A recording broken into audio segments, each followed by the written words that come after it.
The story of the train explosion in Quebec is still unfolding. The death toll rises daily. Last I heard, it's 13, but it'll surely go higher. Police are saying it's a crime scene, and though they were using the word tampering and even sabotage before, they've largely ruled out terrorism and have focused instead on this fire on the train that happened about midnight when the train was parked up the tracks from Lac-Mégantic at another town called Nantes. The working theory is that in fighting that first fire, firefighters disconnected the locomotive, and a railway employee who was there didn't properly reconnect it or put on the brakes or do what needed to be done. We'll talk to an expert in locomotive trains and brakes later in the show for details. I'm glad it's looking like it's not deliberate sabotage, though the disaster's bad enough, but to think there would be people afoot who would cause that to happen on purpose is a whole other level of terror. But it is an important moment to take stock of Canadian extremists who do, in fact, call for the sabotage of trains, and sometimes even do it. In fact, it's startlingly frequent. Yesterday, I showed you how in one 2-week period last fall, there were 7 acts of sabotage on the train tracks near Belleville, Ontario alone. We showed you footage of another oil train derailment in January, right outside the area where anarchists and Idle No More extremists had been blockading a railway at Sarnia. And on Monday, we showed you this craziness, a full-tilt blockade built right on the train tracks just south of Lac-Mégantic across the border in the state of Maine. Police had to come in and pull the environmentalists off the railway in the dead of night. We showed you how Canadian anarchists, like the type who rioted at the G20 summit, openly boast about tampering with railway signals. Here's boasting that they did that just 2 weeks ago on their website. Here's another anarchist website boasting about targeting oil tanker trains in Quebec as part of the massive student protests out there. And the most terrifying was this instructional video showing how to stop a train with something as simple as copper wire. This instructional video was made in Canada. Now, maybe you know about some of this before. Maybe you knew about it, but just didn't know how widespread sabotaging trains is in Canada. Well, now you know. But don't you think it's critical that we start taking these deliberate acts of train sabotage seriously, given how destructive a train derailment can be? If an act of negligence or accident or mistake or sloppiness can cause dozens of people to die in a trail derailment, which is likely what happened in Lac-Mégantic, shouldn't we be extra concerned that there are people who are actually trying to make that happen? Well, I've got more terrifying news for you today. Not really news. Some of it goes back several years, but it's not been widely published in the media, I think because no one took it seriously before. Let me start by showing you this magazine called Red Wire. It's a Canadian magazine, as you can see. It says it's for Native youth and prison inmates. It says that right on the cover. Now, if you open up the magazine, this issue was from 2007, you'll see that it was paid for by the federal government, by you. Right there at the bottom, that's a Heritage Canada program. You pretty quickly get the flavor of the magazine by flipping through it. On page 5, they talk about the Zapatista Indian terrorist group in Mexico. They talk about Algonquin Indians defying court orders in Canada, other Indians blocking oil companies. I mean, that's what this magazine is about, struggle and even violence. On page 6, they talk about RCMP pepper spraying people. And then there at the bottom, they talk about a day of action that they call Anti-Canada Day, as in a rebuttal to Canada Day, a day for unpatriotism. We saw a bit of this at Canada Day this year when folks with a similar bent unfurled their anti-Canada banner at a Canada Day celebration in Toronto. That must have been a pleasant surprise for all the families there to have their festival vandalized. What a bunch of losers. All right, so far Red Wire is just another hard left-wing anti-Canada group, the Canadian taxpayers' bankroll, even though they despise us Canadians. But then you flip to page 10 of the magazine. Let me quote. The article is written by someone named Cloy. And Cloy says they are an aspiring indigeninja who writes, and I quote, "Warning, what you are reading has been deemed illegal by our enemies, agents of the Canadian Colonial Police State." Oh, really? That's funny because the Canadian Colonial Police State just paid you to publish this magazine, but here's what they did write with their government funds. Let me continue reading.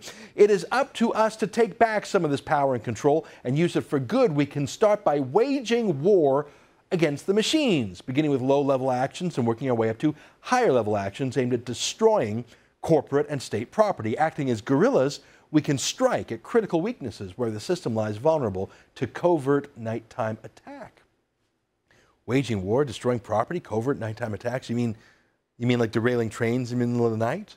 Well, no need to guess. The magazine tells us exactly what they mean. Let me quote the next page. "Burn down that fort. Don't hang around it." Our recent ancestors, little over 120 years ago, had a proud warrior culture where they actively attacked European colonies and business operations. Oh, really? Is this the culture that Canada's government is paying to preserve here, a culture of violence? I'll keep reading. Quote, we must adopt smart, modern warfare tactics and strategies. We live within a high-tech surveillance police state and are up against an inhumane system with vast resources at its disposal.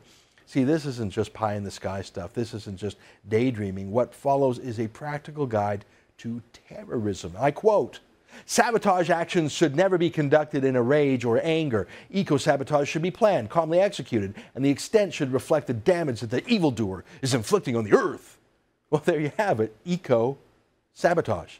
This is the merger of extremist environmentalists and extremist Indian warriors. Let's flip to page 11 of the magazine. They start talking specific tactics. Quote, road spiking, sharpened metal such as rebar or hard metal rods driven into dips in dirt and gravel roads. This is specifically suggested, specific actions. Spiking roads. At best, a car is damaged. At worst, a person's injured or killed. Maybe it's an oil truck that explodes. Maybe you're spiking an ambulance. How would you even know in advance? Closing roads, that's the next one. Cut down trees to block the road or park old or burned out vehicles across the road. The next one, destroying and burning bridges. Use a bow saw or chainsaw. Watch for nails and spikes in timber to cut the bridge support, or else burn a bridge at nighttime to limit the visibility of smoke. Let me remind you, I am quoting from an Aboriginal youth magazine called Redwire, published out in the open, delivered by Canada Post, funded by Heritage Canada. There's so much, I won't read it all. Disabling heavy machinery. Oh, like maybe a locomotive train. Burning machinery. Destroying power lines. The story continues on page 31 of the magazine, and I quote, our favorite drink for our favorite party. The Molotov cocktail is a weapon of choice for many rebels. Molotov cocktails, as in torching things, burning them as an arsenal? Yeah, you bet. Yeah, you bet they do. Here's a picture of an Aboriginal extremist superhero in action in the magazine. It's all about sabotage, eh? So we took money away from Aboriginal health and education and housing and gave it to people promoting eco-terrorism. Am I getting this right? I am. They say so themselves. Study and train, that's what they say. If you want more in-depth info on this, I suggest acquiring a copy of Eco Defense, a field guide to monkey wrenching, unquote. Look at the blurring line between the Mohawk warriors and the eco-radicals. Both violent, both targeting Canada's industry, both anti-Canadian, and both tolerated or even subsidized by you and me. So does anyone actually take this crap seriously? I mean, does anyone actually do it? Or is this some fantasy by some losers? Well, let's hear from a convicted criminal named Sean Brandt, a Native activist who was at Oka, who's made a career out of this. He even went town to town promoting this violence in person. Listen. In 2001, the Ontario Coalition Against Poverty started a campaign, and it was a campaign of economic disruption. I had the opportunity to be hired by the Ontario Coalition Against Poverty, and I was paid $250 a week for a year, and my job was to go around to those communities. OCAP is the Ontario Coalition Against Poverty, a labour union front group. They took the union members' dues to pay this guy to go town to town to whip up Aboriginal extremists to recruit them to his war against Canada. Here, listen, he'll tell you what he went town to town to do. We're a part of a struggle, but in our communities we have infrastructure that exists beside our communities. We have highways, we have railways, we have hydro lines, we have gas lines. And I went to over 60 communities and carried the same message. All that stuff about sabotage, he means it. Railway lines, roads, bridges, like they did at Oka. Listen. And even if this year we get shot dead, and we're laying on highways and railways all over this country, our kids will benefit from that. Did you hear that? He's actually telling young Aboriginals who may well be in tough times, who may be desperate for help with their families, welfare, poverty, I don't know, that the answer isn't education or development or entrepreneurialism or even negotiating with the government. He says sabotage rail and infrastructure. That will help your families. And he just won't stop talking about sabotaging trains, will he? Listen. An article yesterday that talked about a YouTube video of how to shut down the trains. And within that, there was a CN spokesman who said, if everybody did this, we'd be You know, the applause there is just as scary as him. Look, it seems like the Megantic train wasn't eco-terrorism. I hope not. But this crook is still promoting blocking trains in his national tour. This was a few years ago. So what's his purpose? What's his goal? What is he trying to do? Here, let him tell you in his own words. That we will look at those targets, that we will look at that infrastructure, that we will take whatever action is necessary to bring this government to its knees.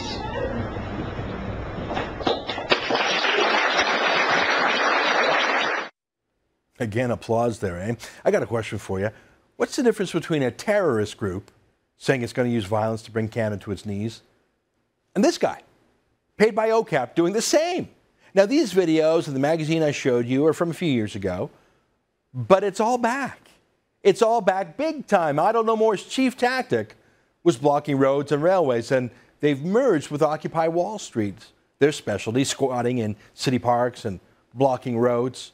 And as you know, 2 weeks ago, Clayton Thomas Muller called for a sovereignty summer where I Don't Know More and Occupy and anarchists would team up and bring the country to its knees through militants. Oh, and coincidence, I'm sure. We'll take a look at this. Clayton Thomas Muller was a featured author in that Red Wire magazine. Look at that. Is it real, though? I mean, is this really happening? Well, I don't know. You tell me. This is a burning truck owned by a company called Southwestern. It's a seismic truck used in natural gas exploration in New Brunswick. Out there, under the media's radar screen, I Don't Know More has militarized. They're blocking perfectly legal oil and gas industry. This truck was attacked by Micmac warriors and torched 2 weeks ago. Just torched. Did you hear about that? I bet you didn't. Part of a massive, ongoing, illegal campaign, I Don't Know More Sovereignty Summer. New Brunswick, which just happens to be the destination of that oil in those tankers that derailed in Lac-Mégantic. That just happens to be the target of those 350 Main protesters who blockaded the railway.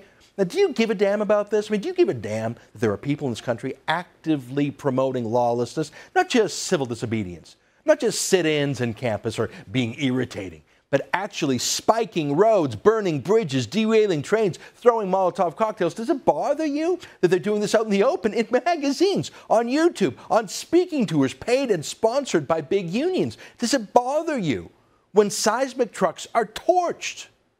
Does it? Well, if it bothers Canadians, why do we accept it every day? 13 dead in Lac-Mégantic, probably many more.